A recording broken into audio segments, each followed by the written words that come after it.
السلام عليكم ورحمة الله وبركاته. أصدقائنا أهلا وسهلا بكم. اللهم صل وسلم على سيدنا محمد عليه أفضل الصلاة وأتم التسليم.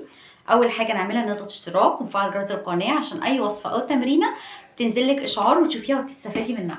معاكي إيه النهاردة يا سمورة؟ سمورة النهاردة عاملة لنا وصفة حلوة جدا وإحنا محتاجينها الأيام اللي جاية كتير. النهاردة معايا وصفة للكحة، يعني اللي انتوا عارفين الكحة دي يعني بتضايق ناس كتير جدا، وخصوصا عند النوم. الكحة اكتر الوقت بيكون فيه لما الجسم يهدى وخلاص يرتاح وداخل على النوم، بتلاقي الكحة دي خلاص ابتدت معاه. وطبعا طول النهار طالما في كحة معاكي بتضايقك بتقريفك. طب احنا عاملين وصفة طبيعية النهاردة بقى للكحة. الوصفة دي موجودة في كل بيت. معايا النهارده المشروب مش قادره اقولك ده مضاد حيوي طبيعي معاكي في البيت، مضاد حيوي طبيعي معاكي في البيت، بيعالج كل امراض الجهاز التنفسي واولهم الكحه، بيعالج الربو، بيعالج السعال الديكي اللي انت بتاخدي له كورتيزون. انت عارفه طبعا اضرار الكورتيزون، يعني ربنا طبعا ما يكتبها على حد، له اضرار جامده جدا، مش عايزه اخوفكم منه. طيب انا معايا ايه النهارده؟ معايا مغلي البصل، بس مش مغلي البصل لوحده، احنا بنضيف عليه مكونات تانية. عايزه اقول لكم يا جماعه ان البصل ده انتوا ما تعرفوش فايدته ايه بالظبط.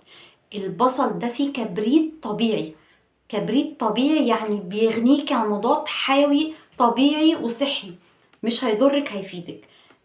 معانا مغلي البصل بنضيف عليه مكونات تانية. خليكي معايا في اخر الفيديو عشان تعرفي سموره حطت ايه على مغلي البصل. يلا بينا عشان اقول لكم كل حاجه ومش هخبي عليكم حاجه. الرحمن الرحيم. معانا اول حاجه بصلايه صغنطوطه كده بيبي على قد كوبايه ميه مثلا، بس انتي مش هتقطعيها، في ناس بتقطعها بس انا شايفه ان الافضل ما اقطعش عشان البصل دي فيه ماده الكبريت، فانا محتاجه كل القيمه الغذائيه اللي فيها، فانا هسيبها تنزل كل المستخلص والفيتامينات اللي فيها في الميه. فهنزلها كده في الميه، وعلى كوبايه ميه كده هنزل بيها وارفعها على النار من 10 ل 15 دقيقة. هسيبها تغلي وتنزل كل اللي فيها. والحاجة الحلوة بقى في البصل والثوم ان هما مش بيستنفذوا اي حاجة من الفيتامينات بتاعتهم، حتى لو اتحطوا على النار او اتعرضوا لأي نار يعني بيفضلوا محتفظين بكل الفيتامينات والمعادن وكل الكبريت اللي فيهم. يلا بينا نطلع على النار بيهم لمدة 10 ل 15 دقيقة. بعد ما غليتها مع النار لمدة 10 دقايق ده بقى شكلها. ده مغلي البصل. عايزه اقول لكم على حاجه نسيت اقولها لكم، لما تيجي تغلي البصل بتغطي الاناء او الكنكه او اي حاجه بتغلي فيها، لازم تغطي فيها عشان البخار ينزل ما يتبخرش، لازم تغطيها وانتي بتغليها لمده 10 دقايق. هتنفع لوحدها كده؟ لا يا سموره، ده احنا لسه هنضيف عليها ربع معلقه صغيره من الجنزبيل البودر، ويا ريت الافضل لو فيه جنزبيل فريش يكون افضل بكتير طبعا. نحط قطعه كده معاها صغيره جدا، اللي هنضيف بقى قطرتين كده ليمون، قطرتين بالظبط مش كتير.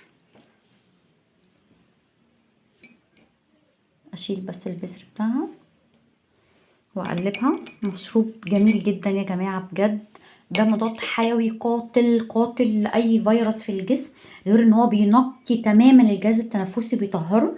اي التهاب رئوي، اي مشاكل في الربو، اي حساسيه في الصدر، بصوا ده مشاكل لعلاج الكحه. السعال الديكي اللي احنا بنروح ناخد له حقن كورتيزون ده، بصي عايزه اقولك ان المشروب ده باذن الله باذن الله مضاد حيوي طبيعي لمده 3 ايام، هتشربي منه مره في اليوم. مريض الكحة بيهدي كمان مع السعال قوي، بيخفف من اعراض الكحة، بيفتح معاك الصدر. يا رب تكون تستفادوا من الوصفة دي، تكون وصفة سهلة وبسيطة وسريعة. ان شاء الله ان شاء الله تستفادوا منها. كلموني اي كومنت، انا تحت امركم. باي باي.